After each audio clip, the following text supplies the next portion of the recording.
Olá para você, muito bem-vindo à TV CG Brasil. Esse é o nosso programa Pauta Dinâmica, o programa inteligente que conversa com as lideranças que ajudam o nosso país, a nossa cidade, o nosso estado a se desenvolver. E o meu convidado de hoje é ele, o nosso querido deputado Rubens Ottoni, está aqui comigo no estúdio. A Sarinha vai mostrar ele para a gente, está aqui, e a gente conversa a partir de agora sobre uma agenda positiva que ele está fazendo em toda a região, porque é um deputado atuante, né? Diferente de outros políticos, o Rubens Ottoni não anda só na época da campanha, ele anda o tempo inteiro e está visitando a região hoje com agenda positiva. E a gente já quer saber, Rubens Ottoni, o que vai sair na prática dessas visitas que você está fazendo aqui em Goianésia e em toda a região. Primeiramente, bem-vindo.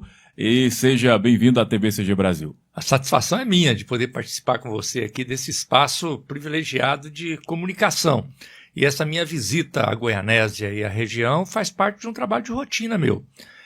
Como você bem disse, uma das marcas do nosso trabalho é que a nossa presença nos municípios não se dá apenas na época de eleição. Nossa presença é uma presença cotidiana. Hoje aqui, só para você ter uma ideia, ainda não chegamos ao final do mês de março, aqui 74 municípios visitados esse ano. E isso é o nosso trabalho para poder recolher sugestões, colher ideias, receber críticas, e tudo isso nos ajuda a alimentar o nosso trabalho em Brasília. Mas quando a gente vem também, a gente já vem trazendo resultados daquilo que a gente já trabalhou anteriormente. Esse ano, nós estamos ainda no início do ano, já tivemos a oportunidade de entregar aqui para Goianésia uma ambulância do SAMU, que foi entregue para atender não apenas Goianésia, mas atender a região. O SAMU é o Serviço de Atendimento Móvel de Urgência, o SAMU 192. Tivemos a oportunidade, há 2 semanas atrás, de entregar também uma patrulha agrícola para atender os pequenos produtores da região através da Secretaria de Agricultura do município. Então, tudo isso são já benefícios que estão sendo apresentados. Conseguimos selecionar o município de Goianésia e também Vila Propício para poder receber uma creche do governo federal, do MEC, que será construída agora em 2025-2026, uma creche com valor de mais de 4 milhões de reais. Então, esses são trabalhos concretos. E isso aí, para mim, é uma rotina, porque enquanto eu estou recolhendo algumas sugestões anteriores estão sendo viabilizadas. É verdade que às vezes tem coisa que o pessoal pede que a gente também não dá conta de fazer, mas serve de referência para o nosso trabalho. Então, hoje eu estive aqui em Goianésia, fui na Vila Propício, Santa Rita do Novo Destino. Barro Alto eu vou deixar para uma agenda que eu vou fazer em Uruaçu, então faço Barro Alto e Uruaçu, mas amanhã estou fazendo Jaraguá, Itaguari, Itaguaru, Rianápolis e termino em Rialma. Então é assim que é o meu trabalho no dia a dia. Como dizia os políticos, né, da velha guarda, haja solado, hein? Anda muito. Deputado, inclusive, seria essa a pergunta que eu faria para o senhor agora. Quais os benefícios que o senhor já trouxe para a Goianésia nesse ano? E o senhor falou da ambulância, se eu não me engano, foi o primeiro benefício que o Renato entregou na gestão dele, viu? Exatamente. Agora já trouxemos uma patrulha agrícola, né? Um trator para atender a agricultura familiar, e já confirmamos a creche que vai ser construída na sua gestão. Enquanto levamos adiante essa obra da creche, já o orientei hoje, Fiz uma visita à Câmara Municipal, fiz uma visita também ao prefeito, e aos dois, tanto na Câmara quanto na Prefeitura, orientei para que eles possam escrever o máximo possível de sugestões no PAC, que agora tem a sua 2ª edição. Até o dia 31 de março, as prefeituras podem inscrever os seus pedidos. Isso não quer dizer que serão atendidos, serão inscritos, mas aí começa o trabalho do deputado Rubens Ottoni em Brasília, na busca da seleção daquilo que foi pedido pelos municípios. Falando em obras para Goianésia, o Renato tem um projeto ousado, construir 1.000 casas. O deputado Rubens Ottoni tem alguma parceria para amparar a Goianésia no quesito habitação? Tenho, e tenho serviço prestado também. A maioria das moradias populares construídas aqui em Goianésia tiveram a nossa participação desde lá atrás, no governo Gilberto Naves ainda. Nós organizamos projetos, apresentamos na Caixa Econômica Federal. No governo Jales Fontoura, nós entregamos alguns residenciais aqui que foram viabilizados, centenas de residências. Agora, no governo anterior, o residencial Hermínio Lopes Nós acompanhamos desde o início, levamos o prefeito na Caixa Econômica Federal, apresentamos as alternativas e viabilizamos. Agora também já temos também um loteamento, um residencial agora de apartamentos, 68 apartamentos que serão construídos esse ano, já aprovados pela Caixa Econômica Federal, e temos mais 2 áreas já definidas em análise na Caixa Econômica Federal para a possibilidade de novos residenciais. E hoje me ofereci ao prefeito, ele falou desse projeto que ele tem, e eu já me dispus na medida que ele já tem a área, ele definindo a área, eu estarei levando a Superintendência da Caixa Econômica Federal em Goiás para apresentar a área que ele tiver e assim tentar viabilizar junto ao governo federal os recursos necessários para que Goianésia possa receber moradias populares para a população que realmente precisa.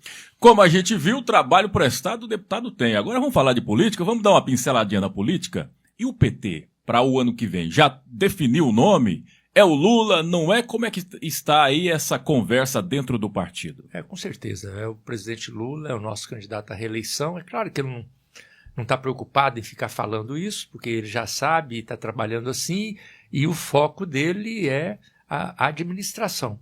Então esse é o nosso projeto e nós aqui em Goiás estaremos trabalhando na liderança desse projeto para contribuir com a sua reeleição dentro desse propósito que ele colocou desde o início do seu governo, união e reconstrução, reconstruir as políticas públicas que estavam desmontadas pelo governo anterior e criar um ambiente de união, porque infelizmente no último governo criou-se um ambiente de muito conflito, de muita desavença, onde nem na família você podia conversar em política, quem pensava diferente tinha que ser agredido porque pensava diferente. Um absurdo. Então a política passou a ser um espaço de incentivo à violência, ao preconceito, à intolerância, ao ódio, e a política é exatamente o contrário. A política tem que ser um lugar de quê? A política existe para o entendimento, para a negociação. É claro que para isso precisa respeitar quem pensa diferente. O presidente Lula trabalhou isso muito bem, tem habilidade, conversa com todas as forças políticas no Congresso,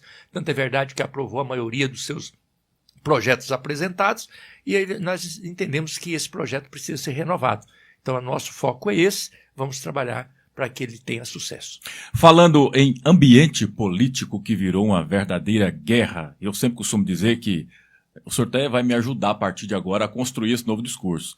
O voto é a sua arma. Não, o voto é ferramenta, não é arma. É verdade. O voto é ferramenta, é para construção. É instrumento, né? É instrumento. Falando sobre esse assunto, desse cenário horrendo que a gente vê na política, criado, a gente está vendo 2 mundos hoje, o mundo real e o mundo virtual. E no mundo virtual a gente vê muitas fake news sobre propostas que Lula não fez, e aí aparece como se ele fez. Como é que o senhor analisa esse cenário hoje, dessas fake news? Porque antigamente era só distorcer a notícia, agora não, agora cria-se notícia falsa e vai prejudicando o processo político. De que maneira que o senhor vê o mundo virtual na política hoje? Eu avalio que a rede social, a internet, ela trouxe uma grande contribuição para a informação, uma grande contribuição para poder até democratizar o acesso à informação. Mas tem também os efeitos colaterais. E um dos efeitos colaterais é esse que você coloca. Antigamente, quando você falava em mentira, em enganação, em demagogia, já era criticado essa postura dos políticos. Mas era lento a maneira com que a pessoa podia usar a mentira para desvirtuar alguma coisa. Às vezes se fazia um folheto apócrifo para poder distribuir, para levar uma mentira adiante, porque não podia pôr o nome, aí fazia aí amanhecia a cidade com um folheto apócrifo e aí espalhava a notícia. Hoje não. Hoje você aperta um botão e o mundo inteiro fica sabendo daquela notícia ao mesmo tempo. Então, a capacidade de espalhar uma mentira, ela é infinitamente maior. Então, aquilo que veio para o bem acaba tendo um efeito colateral, porque aqueles que pensam o mal usam para o mal. Então, esse é o desafio que nós temos hoje. E o que faz para superar isso? Consciência da população. Na medida quanto mais a população tiver consciência do que é certo e do que é errado, esses radicais ou esses que trabalham com a mentira, com a enganação, com a demagogia, vão ficar cada vez mais isolados e desmoralizados. Essa é a grande verdade. Então eu vejo que o grande desafio nosso, é ter cabeça centrada. Infelizmente, alguns estão preocupados não com a verdade, estão preocupados não em espalhar orientação para as pessoas, boa informação. Querem lacração, né? Eu quero like lá na minha rede social. Pouco importa se com isso eu estou desvirtuando, se eu estou espalhando mentira. O importante é eu fazer a continha lá e ver que tem muita gente me vendo. Isso é um absurdo. Então isso não é um absurdo apenas para a política. Isso é absurdo em todos os segmentos da sociedade. E só a consciência da população é que vai superar. Não basta dizer eu vi na internet, tem que saber de onde vem. Não basta ver. Deputado, Goiás, o partido vai ser coadjuvante novamente, vai ser protagonista, vai ser coadjuvante forte ou vai ficar mais quieto? Como é que está o PT em Goiás? A prioridade nossa, e isso o PT já definiu, não apenas em Goiás, mas no Brasil, a prioridade, o nosso foco é a reeleição do presidente Lula. Isso é fundamental. Pouco vai adiantar a gente ganhar outros espaços nos estados se nós viermos a perder o governo federal. Então, nosso foco é a reeleição do presidente Lula. Então, a nossa participação aqui em Goiás, e uma coisa já está definida, no Brasil todo, e aqui em Goiás nós somos responsáveis, é formar boas chapas de candidatos a deputado federal e a deputado estadual para aumentar a nossa representatividade no Congresso e dar governabilidade para o presidente Lula, que hoje tem dificuldade na sua governabilidade no Congresso Nacional. Agora, se para isso, para o projeto nacional, foi importante lançar também candidato a governador, candidato a senador, nós estaremos prontos para isso. Mas aí vai depender da orientação nacional e se isso convém, se isso contribui ou não para trazer mais apoios para a candidatura do presidente Lula, porque, repito a você, a nossa prioridade é a reeleição do presidente Lula. Nós vamos agora para o cenário municipal, vamos falar de política, né? Falamos do nacional, estadual, agora vamos chegar no municipal. Para isso eu tenho que registrar aqui a presença de Lúcia Margarete, essa guerrida do PT, essa guerrida do Rubens em Goianésia e região. E deixa eu mostrar também aqui o nome político, né? O que realmente, como dizem, bota cara pelo PT em Goianésia. Ô Sarinha, deixa eu ver ele aqui, o Carlinho. Olha ele aí, ó, tá lá no Estúdio 2, acompanhando a entrevista. Obrigado, viu, Carlinho, pela visita aqui. E falando dessa questão, eu não poderia receber o Rubens Ottoni aqui, que além de ser um deputado atuante, é um político conhecedor dos meandros políticos. Eu vou ter que falar com o Rubens Ottoni enquanto político, né? Eu quero saber o seguinte, nós estamos vendo hoje em Goiás o nosso governador lançar um projeto para ser candidato a presidente, né? Alguns dizem que decola, outros dizem que não. No primeiro momento a gente viu aí Gustavo Lima, que seria o vice dele. Agora Gustavo Lima disse que não tem nada a ver com isso. Até usou um termo pesado no meu entendimento. Ele disse que não tem estômago para política, acho que foi muito pesado. Mas de forma que o Caiado ficou desamparado. Porque se ele pegou esse amparo, agora está desamparado. E outro fato que esse eu gostaria que o senhor comentasse é sobre essa possível divisão da direita entre Caiado e Bolsonaro. Não é meio insano o Caiado querer disputar a presidência pela direita? Aí ele diz que ele é da direita, mas o Bolsonaro é da extrema direita, mas continua à direita. Já não tem expressão, porque a gente sabe que os presidenciáveis não saem dessa região. E aí ele compra briga. De que maneira que o senhor vê essa questão do Caiado, politicamente falando?